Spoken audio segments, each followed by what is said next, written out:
Vivian.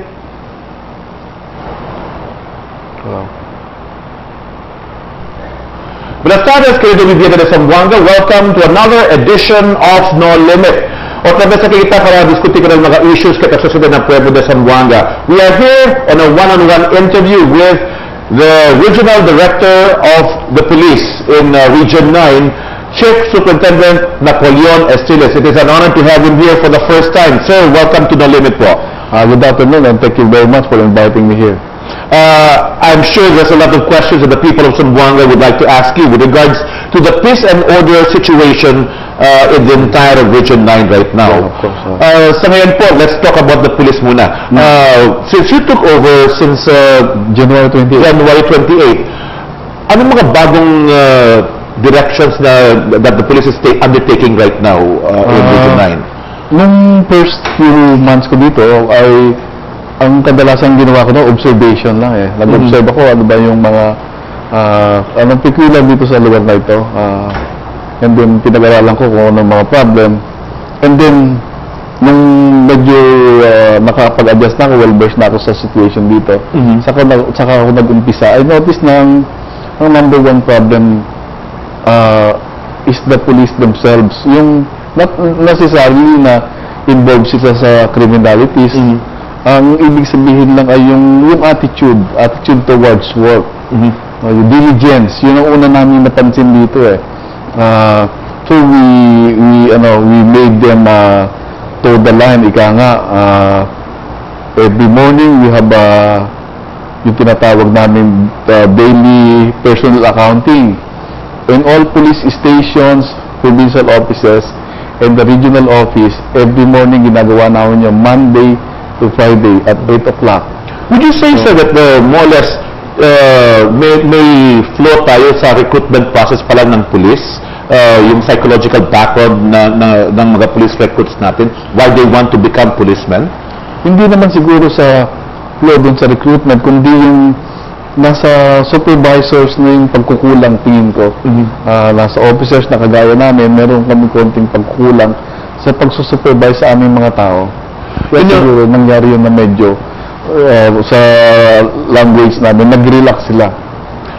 Your assignment here in Region 9 is a shot in the arm of the PNP in the Zamboanga Peninsula, considering of course that you are a holder of a PhD degree in law enforcement. Now, I'm also a lawyer by the way. And a lawyer also at that. So more or less medyo intellectual yung approach mo on the problem of peace and order in Region 9 po. Yung kwan natin po, when you say that there's yung attitudinal problem ng police natin, what is being done right now to more or less retrain our policemen? Yung dalawang approach natin, yung we reward them when they do good and we punish them when they make offenses. Very strict kami doon. As a matter of fact, yung buong istasyon ng Ayala Police Station, if you will recall, they are undergoing 1 month retraining right now. Hindi pa rin sila hanggang ngayon ongoing yon. Everybody doon from PO1 up to the officers ay nagre-retraining dahil nga nagkaroon ng proliferation ng drugs doon at saka lawlessness doon sa lugar. Pinabayaan nila eh.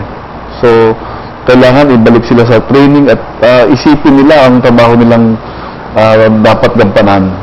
When you took your post, medyo challenging po yung command nyo po dito sa Region 9 because when you just took over, yung a major incident happened in Zamboanga wherein a police station was ransacked and yung kidnapping ng isang mayor mismo ng Salug. What did that open to you, sir? How did you see yung problema natin ng mga police dito sa Region 9? Is it the lack of training, a lack of equipment to protect the citizenry? Ang nakita ko, yung kumisan, medyo may konting kapabayaan ang ating pulis na mga pangyayaring ganon. Siguro dahil na rin sa peculiarity dito sa lugar. For example, kami kung minsan red alert pa rin kami for the past 6 months na eh. So para sa akin wala na yung dating, biduin mo, red alert ka ng 6 na buwan, hindi na yun pumapasok sa isip ng pulis. Sabihin nila, pare-pareho na rin yan eh. So, kumbaga, yung tatawag na burnout, ang dami kasing mga threat group dito sa Region 9, meron ditong presence ng mga abusayat, yung rogue element ng MILF, tapos rogue MNLF members, tapos yung mga CPP, NP, NDF, nandito rin sila lahat. So, yung mga threat group na yan, pag dinasikaso mo yan talaga tuloy-tuloy, halos grabe rin yung pressure nun sa bawat individual na pulis. So, dumarating yung punto na parang immune ka na lang sa kahit anong mangyari. You accept it as it is. Halimbawa, kahit anong gawin ko, ganun na rin yan. So, yun ang isang napansin ko dito na attitude ng mga kapulisan natin kasi nga, marami na rin silang trabaho, tapos paulit-ulit din yung mga nangyayaring ganon. So what is your strategy right now, sir, insofar as trying to bring about the esprit de corps, so to speak, ng pulis natin? Binawasan ko yung, for example, meron kaming checkpoints na supposed to be 24-hour checkpoint. Ngayon, ang ginawa namin dito, hindi na 24 hours. Meron ang checkpoint namin kung saan-saan na lang yung meron kami schedule, pero kami lang ang nakakaalam ng schedule na yon. If you will travel from Zamboanga City to Pagadian, you will notice that sometimes you will be stopped along the highway and then policemen will board your vehicle and inspect it. Hindi mo alam doon kung at what point in the highway. That is one strategy that we made. No? Kasi usually, yung checkpoint na yan, sinasabi natin, huwag kayo nga alis dyan, 24 hours. Eh kung isang linggo ka nandun nakatunganga, pag dumadaan yung mga sasakyan na yan, parang tulala ka na lang. Parang pinakaway ka lang. So, binago namin yung strategy. Meron din kaming maraming ginagawang training ngayon. Nag-training kami ng criminal investigation. Meron din kami ongoing training ngayon ng motorcycle anti-street crimes operative training, ang tawag namin ng mascot. Ongoing ngayon siya, motorcycle riders yun. Yung to address naman yung problem ng riding in tandem. Yeah. Quite recently, it has been observed, and I think most of our newspapers and television news would attest to this, that medyo maraming mga kaso na shootings dito sa Zamboanga and other parts of the region. I understand that this is one of the reasons why you've initiated itong motorcycle policemen right now. So, pero how do you assess yung situation? Why is it that there is an increase right now of hold-ups and I will not say na nagkaroon ng increase, no? Kasi yun, I assume there are around 2 or 1 shooting a day. Pero ngayon, napababa na namin yun. If you will look at the statistics, hindi na rin tayo 1 shooting. Average kami dati 1 shooting or even 2 a day. Ngayon, siguro sa isang linggo, mga 3 to 5 shooting incidents. Medyo bumaba na rin drastically yung ating statistics on shooting. Hindi na yung kagaya dati. And you would attest this to the firearms ban that we are implementing right now? Isa na rin yung pagiging alert at vigilant ng ating mga pulis. If you will look along itong mga major thoroughfares natin sa Zamboanga City, makikita mo na andyan yung mga pulis na natin eh. Kadalasan, hindi ko naman sinasabi nung wala pa ako na wala sila dyan. Pero nakita niya naman siguro yung presence ng pulis sa ating kalsada, medyo nadagdagan at saka andyan na talaga sila. Kasi we mean business eh. Pag wala ka dito, ito yung supposed to be na police beat mo, then you will be sanctioned. Yun ang ginagawa namin sa ngayon. One observation being made by our citizenry is that our policemen seem to be outgunned sometimes by some of these criminal elements. Yung firearms capability ng mga police natin, medyo meron kasing dito, may mga instances, yung meron kasing field training na tinatawag, 6 months yun for a new recruit. Ang rules kasi doon, they are not allowed to use firearms. Meron lang mga insidente na siyempre nandiyan sila sa police beat. Pagkatapos wala silang baril. may robbery nangyayari dito, anong gagawin nila? Pupunta sila talaga doon maski wala silang baril. May mga incident na nabaril yung pulis dito. Meron din nangyari sa pagabihan, namatay yung isang pulis na nagte-training. Meron akong request on sa aming Police Director General na i-allow na magkaroon ng baril ang mga police trainee namin. Work out naman namin na ma-recall yung aming policy dito na wala sila dapat baril. That's a good thing to know. And I think the police should also study its process of acquiring firearms for our policemen, because I understand that we have to import guns from abroad for our local policemen. Why can't we come up with a local producer to provide for our local police? Meron naman tayong mga manufacturers dito na magagaling at as a matter of fact, mag-export sila all over the world. I was once the chief of firearms and explosives office, so alam ko ito na kasi yung request nila to export ay dumadaan sa amin yon.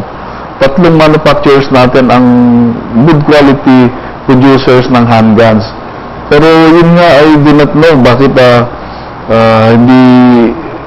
hindi sila nakakakuha, hindi sila nananalo kung minsan ng bidding. I see. Ang kuha natin po dito is, do you come up with standards as to what kind of firearms our policemen should be using? Ang NAPOLCOM ang nagbibigay ng mga specifications nito. Tapos pag naibigyan na nila, dun sa bidding din namin sinusunod yung kautosan nila. Yung problema nga po dito kasi when you talk about firearms, when we have to buy it from abroad, naturalmente na medyo mas mahal yun. Mas mahal yun. But if you produce it here in this country, you also provide livelihood for the producers. Nakakatulong din sa economy yun. Nakakatulong sa economy natin. And our policemen should be proud of the locally made firearms here in the Philippines.